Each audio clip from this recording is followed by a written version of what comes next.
Coucou les enfants, bonjour les parents, j'espère que vous avez passé de bonnes vacances, que vous êtes bien reposés, que vous avez pu penser à autre chose qu'à l'école. Aujourd'hui, reprise, nous sommes mercredi 29 avril. Mercredi, M, E, R, C, R, E, D, I, 29, 2, 9 avril. A, V, R, I, L 2020 2 0 2 0. L'épisode d'aujourd'hui va tourner autour des chiffres, des lettres et de leurs sons, ainsi que des rêves. Alors bonjour à tous, Al-Walid, Anatole, Ezik, Guilherme, Fahim, Johan, Léandre, Mathis, Kenan, Simon, Tyrone, Yassir, Youssef, Younous, Amouria, Angèle, Asilia, Brianna, Jemre, Gernaïka, Mawa, Manar, Rosalie, Iliana, Inès. J'espère que vous allez tous bien. Alors maintenant, nous allons passer à la chanson sur l'éléphant, avec ses grandes oreilles, sur sa fameuse toile d'araignée. Et pour vous aider, je vais vous remontrer les chiffres. Un éléphant qui se balançait sur une toile d'araignée, et il trouvait ce jeu tellement amusant qu'il appela un deuxième éléphant. Badoum badoum babadoum, badoum badoum badoum badoum badoum babadoum, badoum badoum badoum. Deux éléphants qui se balançaient sur une toile d'araignée, et ils trouvaient ce jeu tellement amusant qu'ils appelèrent un troisième éléphant. Badoum badoum babadoum, badoum badoum badoum badoum badoum babadoum, badoum badoum badoum. Trois éléphants qui se balançaient sur une toile d'araignée, et ils trouvaient ce jeu tellement amusant qu'ils appelèrent un quatrième éléphant. Badoum badoum babadoum, badoum badoum badoum badoum badoum badoum badoum badoum. Quatre éléphants qui se balançaient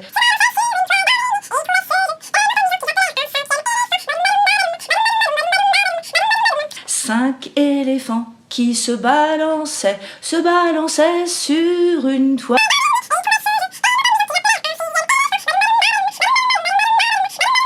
Six éléphants qui se balançaient. Sept éléphants qui se balançaient. Huit éléphants qui se balançaient.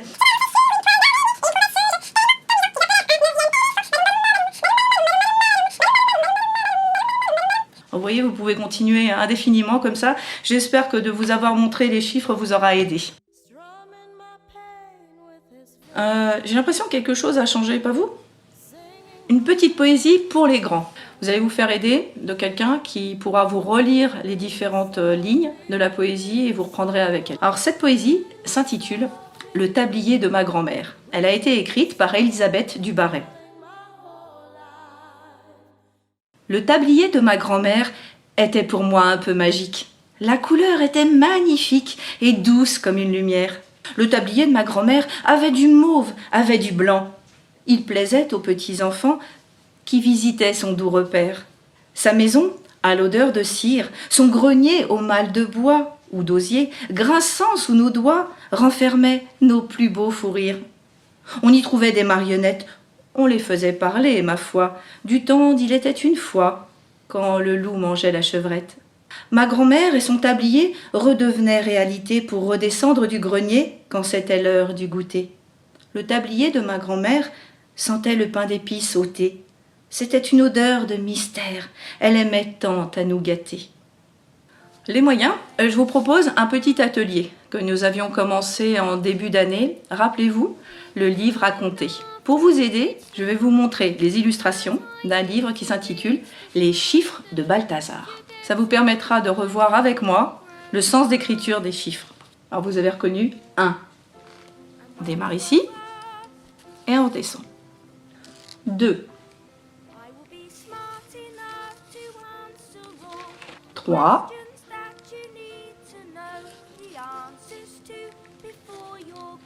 4. 5. 6, 7, 8,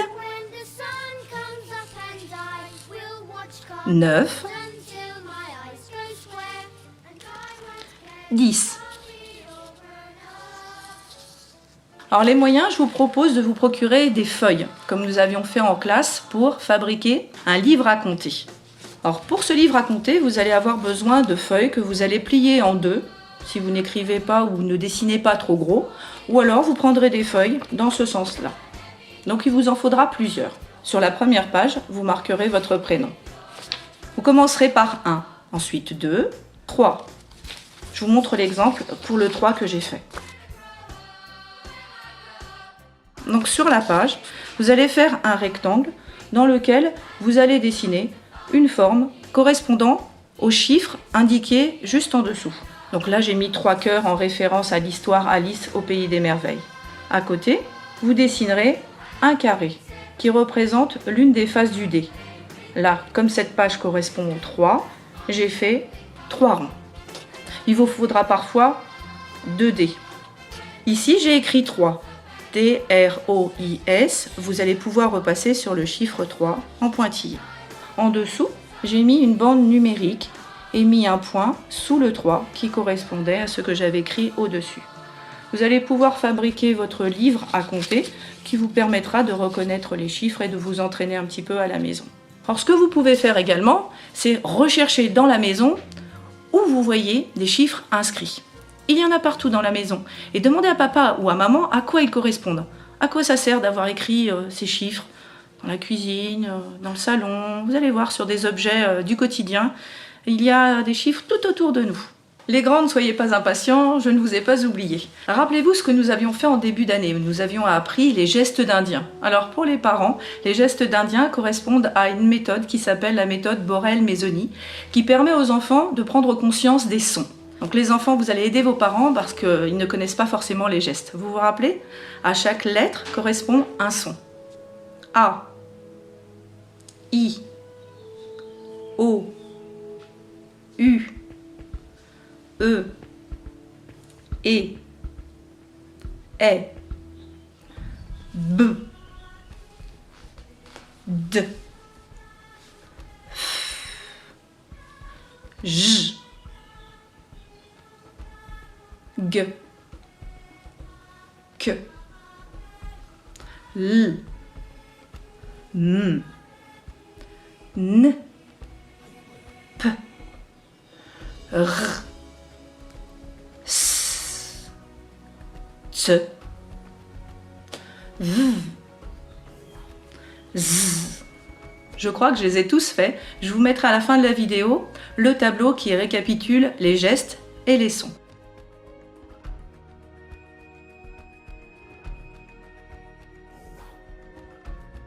Donc les grands, vous avez aussi une mission. Un peu comme les moyens, vous allez fabriquer un petit livre de sons.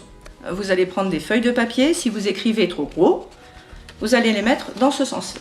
Si vous n'écrivez pas trop gros, vous allez pouvoir plier les feuilles en deux, marquer sur la couverture votre prénom, puis écrire tout en haut de la page le son. Ici, vous voyez, entre crochets, parce que c'est ainsi qu'on fait pour les sons. Vous imaginez 2 oreilles qui emprisonnent le A. Vous avez le son A. Une image qui représente la vague, puisque dans le mot vague, on entend le son A. J'ai fait la même chose pour le son O. J'ai mis le O entre crochets, ce qui signifie le son O. J'ai découpé une image qui représentait des oiseaux, puisque dans le mot oiseau, on entend le son O. Alors je vous demanderai de faire le même travail pour chacun des sons que je mettrai sur cette feuille. En rouge, vous avez les sons que l'on devrait mettre entre crochets. Donc j'ai fait apparaître le crochet en haut, au-dessus de chaque colonne. Et à côté, le son correspondant. Donc A, le son A fait A. Le son E, qui s'écrit comme ça, correspond à la lettre E. Le son E peut s'écrire de ces 3 façons différentes. Prenez votre temps pour faire le travail. Alors je vous propose de vous emmener au pays des rêves avec ce paysan qui rêvait de bateau. Corentin, le paysan, habitait une petite ferme tout en haut d'une colline verdoyante. Il avait 3 champs, un potager et une vache blanche à taches noires. Et comme la plus grande tache ressemblait à une carte de l'Afrique, Corentin l'avait appelée Africa. Une nuit, il rêva qu'il naviguait sur la mer, à bord d'un bateau orange. Les vagues étaient immenses et son visage ruisselait d'eau salée. Bientôt, il découvrit à l'horizon une île déserte. Et que trouva Corentin le lendemain matin quand il se réveilla sur le petit tapis au pied de son lit? Un bateau orange, comme dans son rêve, mais beaucoup plus petit. « Comment a-t-il bien pu arriver ici ?» s'exclama-t-il stupéfait en le posant sur son étagère.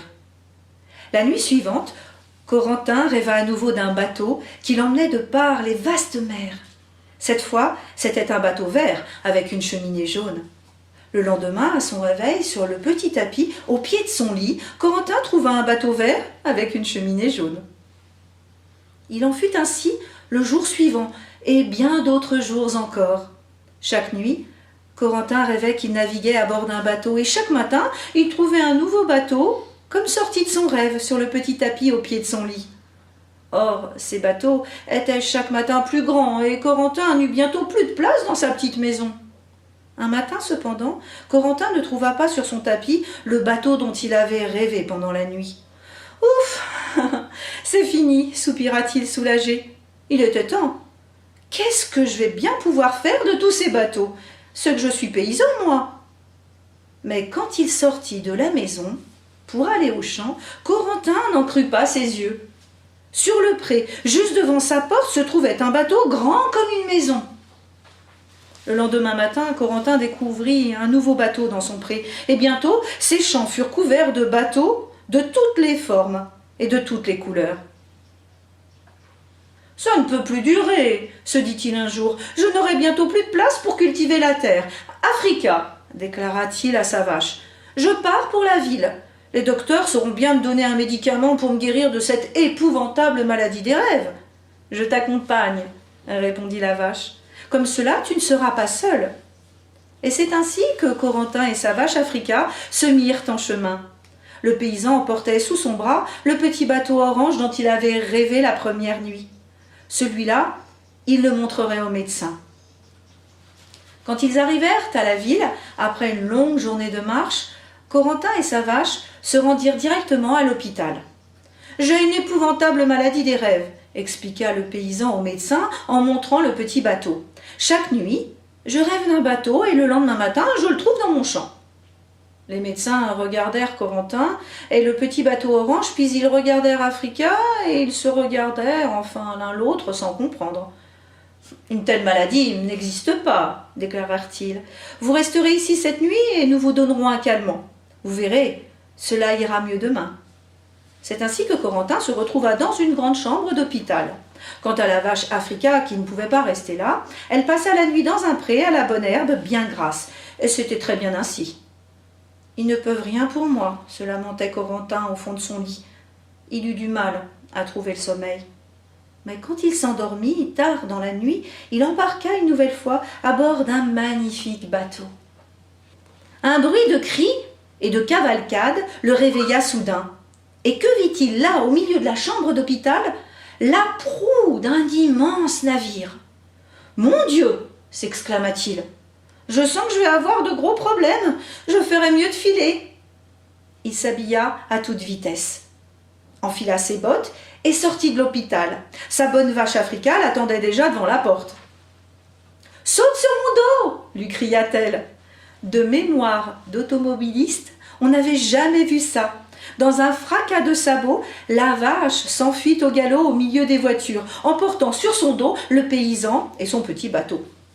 Corentin et Africa arrivèrent dans un parc à la sortie de la ville et se laissèrent tomber sur l'herbe pour reprendre leur souffle. « Qu'allons-nous devenir ?» soupira Corentin. « J'ai une idée, » répondit Africa. « Si nous allions au bord de la mer, au moins le prochain bateau dont tu rêveras pourra naviguer au lieu de rester planté bêtement au milieu de tes champs. »« Bonne idée, » répondit Corentin. « et se mirent en chemin. « C'est magnifique !» s'exclama le paysan en découvrant le bleu de la mer. Un vent léger soufflait sur son front et il s'étira avec satisfaction. « Je vais dormir maintenant et je rêverai du plus beau bateau que l'on ait jamais vu. Ainsi, demain, nous embarquerons pour le tour du monde. » À peine eut-il posé la tête sur le sable que Corentin s'endormit d'un profond sommeil. Mais cette nuit-là, il ne rêva pas de bateau, pas même de la plus petite barque. D'ailleurs, il ne rêva pas du tout. Le lendemain matin, Corentin contemplait tristement les vagues. « Puisque c'est comme ça, nous allons partir avec un de ces bateaux qui reste bêtement planté dans mes champs, » s'écria-t-il soudain. Corentin et sa vache Africa retournèrent à la ferme, bien décidés à tirer un bateau jusqu'à la mer. Hélas, il ne restait plus un seul bateau sur la colline verdoyante. Ils avaient tous disparu. Et il n'y avait pas davantage de bateaux dans la maison. Il ne restait à Corentin que le petit bateau orange dont il avait rêvé la première nuit. « Que faire ?» se demanda-t-il attristé. « C'est que je ne veux plus être paysan, moi, maintenant que j'ai vu la mer. Je veux être marin. »« Tu n'as qu'à vendre ta ferme, » lui suggéra Africa. « Avec tout cet argent, nous pourrions acheter un beau bateau. »« Mais c'est qu'elle n'est pas bête, ma vache !» s'exclama Corentin en sautant de joie. « Vite, nous n'avons pas de temps à perdre. » Aussitôt dit, aussitôt fait, Corentin trouva rapidement le bateau de ses rêves, et une semaine à peine après avoir vu la mer, il prit le large en compagnie de sa vache. « Où allons-nous » demanda Corentin qui tenait fièrement la barre. « J'aurais bien une petite idée, » répondit Africa. De ce jour, plus jamais Corentin ne rêva de bateau, pas même du plus petit rafiot. Il y avait d'ailleurs fort longtemps qu'il n'avait pas été de si bonne humeur. Mais alors que son bateau disparaissait lentement à l'horizon, d'étranges phénomènes se produisirent un peu partout. La maladie des rêves s'emparait de la ville. Je vous proposerai de regarder plus attentivement la dernière page avec les illustrations représentant les rêves des habitants.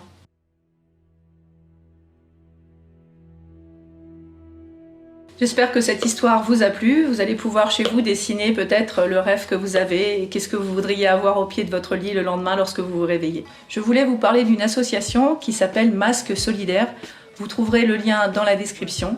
Cette association vous propose de fabriquer des masques que vous ferez chez vous, si vous le pouvez, si vous avez le temps. Ces masques seront proposés à des personnes qui ne peuvent pas s'en procurer. Vous trouverez à la fin de la vidéo un dessin de lapin qui est un modèle de graphisme que vous allez pouvoir décorer avec les modèles que je vous ai proposés dans un des épisodes précédents. Alors les enfants, je voulais vous remercier pour votre participation et revenir à ce que je vous avais montré il y a quelques semaines, l'image de la sorcière et du petit garçon. Je remercie beaucoup Anatole et Ernest qui ont trouvé la raison pour laquelle le petit garçon se rend chez la sorcière. Donc ce petit garçon souhaitait avoir des bonbons. La sorcière lui remet un poireau qui lui permet de faire apparaître des bonbons à volonté. Ernest aussi m'a proposé une petite histoire concernant l'éléphant que vous voyez en bas de page qui perd ses dents régulièrement, dents qui sont récupérées par la petite souris. J'attends la participation des autres. Vous inquiétez pas, vous avez encore le temps de faire votre travail. Avant de nous quitter, une petite phrase pour les parents. Ça fait longtemps que je vous avais pas fait de petite phrase. Une phrase de Mathias Malzieu. Il doit rester quelques rêves d'enfant cachés sous mon oreiller. Je tenterai de ne pas les écraser avec ma tête lourde de soucis d'adulte. À bientôt. J'ai un rêve, le rêve que j'ai.